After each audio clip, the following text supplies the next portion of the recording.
Assalamualaikum warahmatullahi wabarakatuh. Selamat malam. Dengan saya lagi Tama dalam Ada Apa Gerangan. Malam ini saya akan membacakan cerita dari sebuah tweet dari Twitter yang dibagikan oleh Adinda Risya. Di dalam tweet, Dinda menyebutkan teman-temannya dengan inisial. Jadi untuk lebih mudahnya, saya akan mengganti inisial itu dengan nama agar mudah dipahami. Oke, begini ceritanya. Aku bakal ngebagi cerita pengalaman aku waktu naik ke Gunung Kembang. Jadi waktu itu, aku sama teman-temanku merencanakan untuk muncak ke Gunung Kembang yang ada di Wonosobo. Awalnya kita bingung mau ambil hari apa, karena jadwal masing-masing dari kita yang sibuk banget. Dan akhirnya kita putusin buat naik di hari Kamis, alias malamnya itu malam Jumat. Kita waktu itu berangkat berenam, 3 cewek dan 3 cowok. Cowoknya itu Aan, Toto, sama Wawan. Sedangkan ceweknya itu aku, Sinta, sama Hesti. Sebelum berangkat malamnya, Sinta nginep di rumahku. Kita sepakat waktu itu buat enggak membahas hal-hal begituan pas di sana. Dan waktu itu awalnya cuman aku yang lagi halangan alias menstruasi. Tapi ternyata paginya sebelum berangkat, Sinta malah ikut halangan. Aku sebenarnya agak was-was waktu itu. Masalahnya, Sinta ini kalau masalah gitu itu nggak bisa ngontrol. Dia juga bilang, kok perasaanku nggak enak ya Din? Udahlah, yakin aja, insya Allah nggak ada apa-apa. Jawabku seperti itu. Kita semua waktu itu sepakat buat kumpul di rumahku jam 8 pagi. Sebelum semua kumpul, aku sempetin buat belanja dulu ke pasar sama Sinta. Buat bekal kita di gunung nanti. Hesti yang pertama sampai di rumahku. Dia bantuin prepare untuk packing-packing. Setelah selesai, tinggal nungguin teman-teman cowok datang. Setelah mereka semua datang, kita semua langsung berangkat. Kita berenam berangkat pakai 3 motor.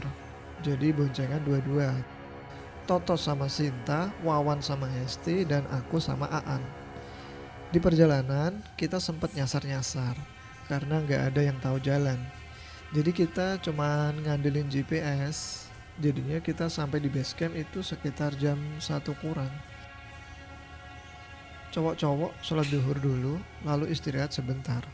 Di sana kita diharuskan prepare ulang karena oleh petugas base campnya kita nggak boleh bawa botol plastik sama tisu basah. Kita prepare sampai 2 jam karena kita bingung mau bawa berapa carrier. Akhirnya kita putusin 3 cewek itu, 1 bawa carrier, 1 bawa daypack, dan 1 lagi bawa tas kecil buat bawa HP, dompet, sama perlengkapan kecil lainnya. Maksudnya nanti kalau capek bisa gantian bawa carriernya. Yang pertama bawa carrier itu aku. Lalu kita pun mulai berangkat habis asar. Sebelum mulai pendakian itu, Hesti baru bilang ke aku kalau dia juga ternyata lagi halangan.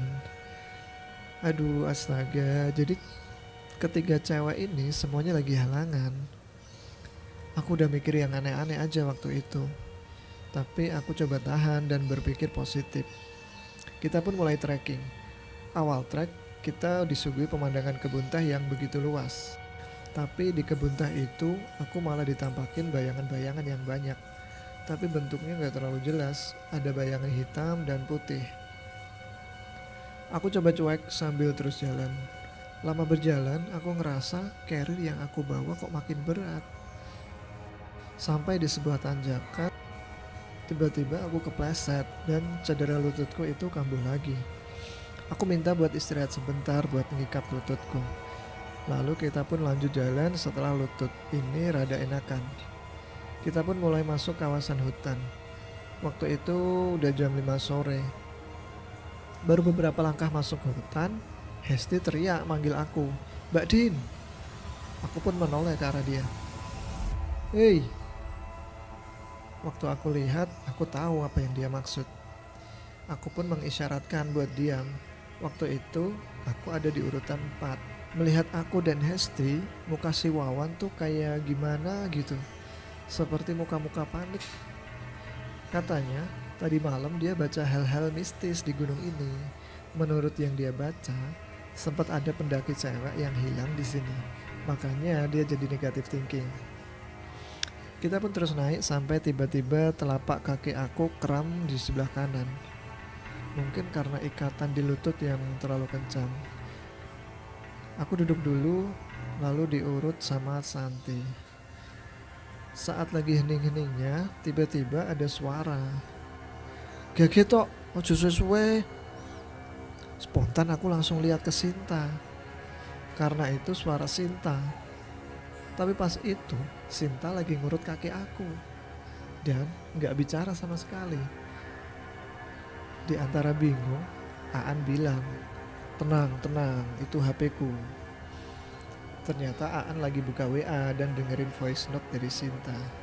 Kita semua udah panik duluan, tapi Aan dengan santainya main HP lagi. Sampai ditegur sama Wawan. An, bukan waktunya nih main HP. Aan pun lalu memasukkan HP ke kantongnya lagi. Setelah itu kita lanjut perjalanan. Makin malam, mataku udah gak bisa dikondisikan. Makin malam itu banyak yang seliweran. Badanku ngerasa makin lemes parah. Padahal lagi terang bulan. Tapi di hutan itu cahaya gak bisa nembus. Jadi kita pakai headlamp buat penerangan. Sampai di sebuah persimpangan jalan yang nanjak banget. Nah, Sinta yang pertama naik ke tanjakan. Tepat di bawah pohon itu tadi, kaki dia kram dan gak bisa digerakin sama sekali. Lalu Sinta duduk di samping pohon itu. Lalu aku naik buat bantuin ngurut kakinya Sinta yang kram. Pas lagi mau ngurut itu, rasanya ada yang ngedorong ke bawah gitu. Untungnya ada Toto yang langsung megangin aku. Wah, kalau gak dipegangin bisa gulung-gulung ke bawah aku. Aku terus ngurut kaki Sinta. Sampai aku yakin kalau ini bukan kram biasa. Karena kaki Sinta itu kram dua-duanya. Dan sakit kalau digerakin. Sampai-sampai dia nangis menahan sakitnya itu. Sekitar setengah jam kita berhenti karena Sinta gak bisa lagi jalan kan. Aku tahu kalau kaki Sinta ini lagi digelendoti sama makhluk halus. Sampai-sampai dia gak bisa gerak sama sekali. Karena udah semakin malam dan suhu tubuh kita kan semakin dingin ya. Kita pun gak dianjurin buat buka tenda di daerah hutan. Jadi kita paksa Sinta buat jalan. Dia jalan tanpa bawa beban apapun waktu itu, sambil dituntun sama Wawan dan Toto. Bagaimanapun kita harus pergi dari situ, karena semakin lama kita di situ maka kondisi Sinta bakal makin parah. Sinta yang pertama naik, sampai-sampai sambil engklek. Tahu nggak sih engklek? Jalan pakai satu kaki lompat-lompat gitu loh. Akhirnya udah cukup jauh dari pohon itu, kaki Sinta udah bisa sedikit digerakin. Aku lega banget karena kita bisa lanjut perjalanan. Pas tadi di bawah pohon, jujur kita sempat kepikiran buat balik turun. Tapi kalau turun malah semakin jauh. Karena kita udah separuh jalan kan. Nanggung banget lah kalau turun. Sinta masih jalan paling depan, dibantuin sama Toto. Di belakangnya ada Aan, aku, Hesti, lalu Wawan yang masih di paling belakang. Waktu itu posisi aku bawa carrier. Tiba-tiba aku ngerasain carrier yang aku bawa itu makin enteng. Malah gak kerasa kalau bawa carrier. Pikirku mumpung enteng, aku mau jalan agak cepet dikit. Sampai gak kerasa aku tuh nyalip teman-teman di depan aku. Terus jalan sampai aku ada di paling depan. Dan lama-kelamaan kok gelap. Gak lama dari situ Hesti teriak-teriak manggil aku. Aku yang jalan kayak sambil bengong, kaget dan langsung noleh ke belakang. Ternyata jarak aku sama yang lain itu udah jauh. Apalagi jalannya kan belok-belok ya. Kata temanku yang di belakang, waktu itu aku kayak ada yang nuntun supaya terpisah dari rombongan. Serius, waktu jalan itu aku benar-benar gak sadar. Kirain teman-teman tuh masih di belakang. Aku balik lagi ke tengah barisan kan, masih bawa carrier. Nah, setiap aku istirahat di bawah pohon, selalu aja melihat penunggunya. Entah itu di samping, di belakang pohon, atau di atas pohon. Udahlah, cuekin aja. Kita terus jalan, masih di kawasan hutan. Tiba-tiba, Lutut ini nggak ada tenaganya sama sekali. Berasa kayak gemeteran dan aku langsung ambruk. Lemes parah. Sampai akhirnya itu carrier digantiin dibawa sama Hesti. Dan beberapa saat Hesti bawa itu carrier, dia jadi lemes kayak aku tadi. Spontan aku langsung paham. Ini yang bikin masalah carriernya. Carrier itu nggak beres. Setelah aku cari tahu, ternyata carrier itu sebelumnya dibawa sama teman aku buat naik Gunung Lawu. Dan masih ada makhluk yang masih ngikut dari Gunung Lawu nempel di carrier itu. Setelah aku beresin itu masalah carrier, kita pun lanjut. Kita jalan sampai udah mau sabana. Jadi pohon udah gak terlalu rimbun. Hesti bilang dia lemes banget. Dan air yang di dalam botol kebetulan udah habis. Jadi kita nuang air dulu dari dalam jerigen sekalian istirahat. Setelah saya lihat, ternyata Hesti itu udah mau kerasukan. Udah sampai di tengkuk. Dia udah gak fokus. Sampai akhirnya ditarik sama Sinta. Jadi penjelasannya, kita kalau mau ngelepasin makhluk yang nempel itu bisa ditarik ataupun didorong. Waktu merasukin, makhluk itu mengambil beberapa titik di tubuh kita. Jadi harus didorong atau ditarik sama yang ngerti aja ya. Bingung juga sih ngejelasinnya. Lanjut aja deh. Alhamdulillah masalah udah beres dan kita lanjut perjalanan. Singkat cerita, setelah sabana kita sampai di sebuah tanjakan yang namanya Tanjakan Mesra. Karena kita putusin buat ngecamp di puncak, jadi kita harus lewatin Tanjakan Mesra itu. Karena di sabana itu ternyata tempatnya kecil, gak luas kayak di bayangan aku. Dari namanya Tanjakan Mesra, jadi kita kalau naik itu emang mesra ya. Pelan-pelan karena saking nanjaknya, sampai menguras tenaga. Waktu lagi nanjak, tiba-tiba Hesti bilang, "Mbak, ada yang turun tuh. Tapi kok nggak bawa senter ya?" Terus yang turun tadi katanya hilang gitu aja. Waktu itu aku belum sempat lihat karena posisi aku ada di paling belakang. Aku sendiri di Tanjakan Mesra nggak banyak lihat yang aneh-aneh. Paling yang sempat aku lihat itu makhluk yang bentuknya kayak hewan, punya tanduk kecil-kecil tapi dia cuman kelihatan kepalanya aja gitu. Aku nggak aku nggak tahu itu apa, tapi nggak sampai ganggu kita lah. Oke lanjut, Tomo dan Santi mutusin buat naik duluan. Katanya tuh udah capek dan pengen buru-buru buat bikin tenda di atas. Jadi yang sisa di belakang itu aku, Hesti, Wawan sama Aan. Kita berempat putusin buat istirahat sebentar sambil lihat-lihat pemandangan yang udah kelihatan dari tempat kita duduk. Gak tahu kenapa aku lihat ke atas. Pas aku lihat ke atas ada bayangan hitam yang makin lama itu makin gede. Bayangan itu kayak orang yang lagi ngerangkak, tahu kan? Bayangan itu terus turun. Lalu ada siluet dari samping kan. Setelah aku perhatiin, ternyata itu babi hutan. Kita mematung beberapa menit.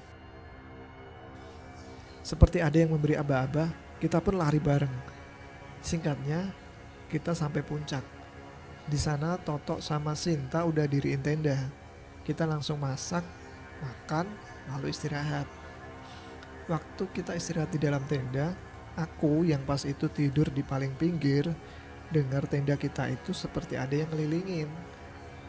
Kayak ada suara babi gitu di situ. Jadi mungkin itu babi ya, pikirku. Aku nggak mau ambil pusing lalu tidur. Besoknya kita bangun agak siang. Setelah bangun, aku menikmati pemandangan di atas puncak. Foto-foto, ya biasalah. Gak lama di situ kita pun turun. Aku merasa paling susah waktu diajak turun. Karena lutut ini tuh rasanya kayak mau lepas. Jadi waktu jalan turun itu aku paling belakang ditemani Hesti. Waktu masuk hutan lagi, banyak makhluk halus yang menampakkan diri. Padahal siang-siang. Karena aku aja yang lihat, aku pun diam aja. Aku sempat komunikasi sama salah satu sosok di sana. Jadi dia itu nempel terus ke aku. Lalu aku coba nyender di pohon terus merem. Sosok itu adalah kuntilanak. Bajunya itu sesiku, rambutnya panjang, mukanya itu sobek-sobek kayak luka sayatan gitu loh.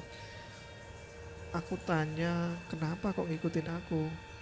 Dia bilang karena aku tuh bau anyir. Maksudnya bau darah mens gitu kan. Makhluk-makhluk kayak gitu emang suka nyesepin darah mens.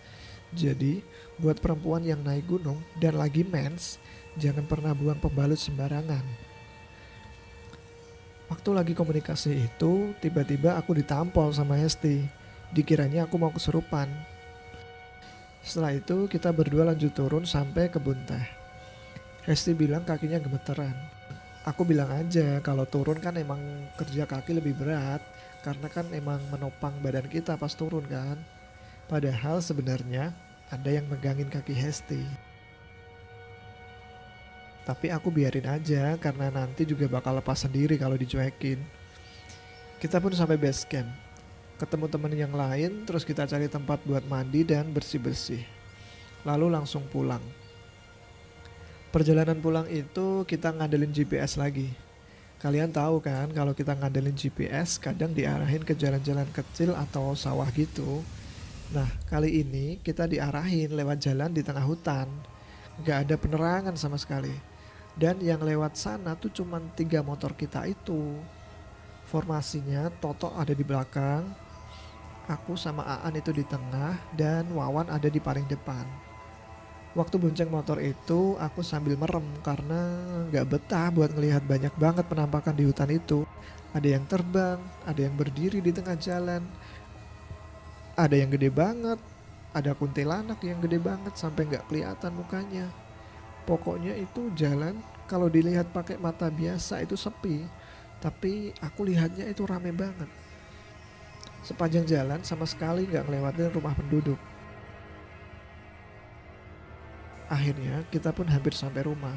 Tapi sebelum sampai rumah hujan deras, dan yang pakai jas hujan itu cowok-cowok yang di depan. Jadi kita yang di belakang itu semua basah kuyup. Sampai di rumah aku semua pada istirahat dulu sebelum pulang. Aku lihat Wawan itu banyak yang ngikutin di belakangnya. Mbak-mbak Kunti banyak banget di belakangnya. Lalu aku coba bersihin teman-teman satu persatu dari makhluk-makhluk yang ikut mereka. Pertama aku bersihin si Toto. Waktu aku bersihin Toto, salah satu wanita yang ikut Wawan malah masuk ke aku.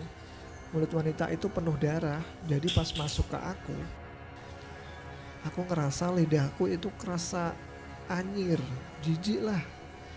Ada juga yang susah banget buat dilepas. Sampai tengah malam masih susah dilepas. Aku dengar suara hewan-hewan di sekitar rumah itu bunyi semua. Dan di depan rumahku udah banyak banget yang berdiri berjejer-jejer ngeliatin ke dalam. Bukan manusia.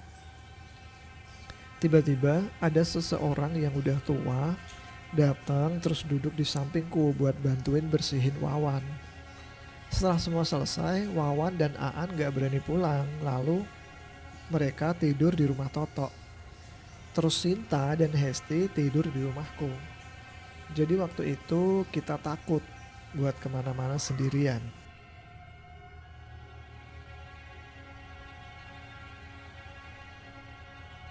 Demikian cerita dari Adinda Risya tentang pengalamannya mendaki Gunung Kembang. Kalau menurut cerita kita jadi tahu ya kalau Adinda itu dan temannya yang berinisial S bisa merasakan dan melihat makhluk tak kasat mata ya. Oke, itu ada apa gerangan kali ini. Selamat malam. Assalamualaikum warahmatullahi wabarakatuh.